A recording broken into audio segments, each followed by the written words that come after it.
मायरी ड्रामे के आने वाले एपिसोड में आप देखेंगे जब हबीब मिलाकर रहीला को घर ले आता है तो आशी समीना से कहती है कि समीना भाभी आप तो कुछ भी नहीं कर सकी, बड़ा दावा करती थी, देखा ना आज वो रहीला इस घर में आ गई है। यह सुनकर समीना कहती है कि मैंने किसी चीज का दावा नहीं किया और देखो जो कुछ हुआ है वो सब तुम्हारी वजह से हुआ है। जिस पर आशी कहती है कि मेरी वजह से सारा का सारा इल्जाम आप मुझे क्यों दे रही है, आपको पता है ये आपकी वजह से हुआ है। ये बात सुनकर समीना कहती है कि मेरी वजह से नहीं हुआ बल्कि तुमने हबीब को इतनी ज्यादा छूट दी और मेरे बेटे और अपने जमाल को अहमियत ही नहीं दी। जिस पर आशी कहती है कि हाँ सारी गलती ही आशी की है, आशी ही इस घर में बुरी है और अब आशी ही इस घर से निकाली जाएगी।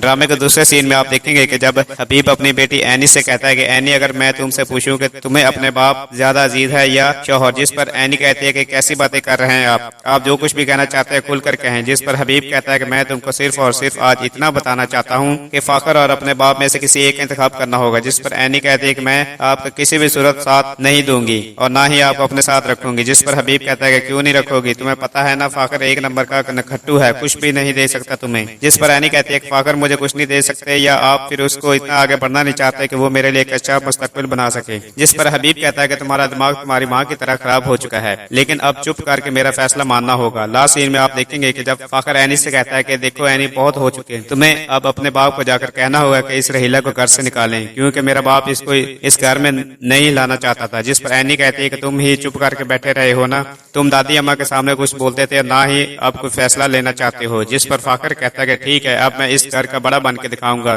फिर तुम खुद ही रोती रह जाओगी। जिस पर एनी कहती है कि मुझे रोने की जरूरत नहीं बल्कि मुझे तुम्हारे फैसले का सामना करना होगा, तुम्हारे साथ देना होगा।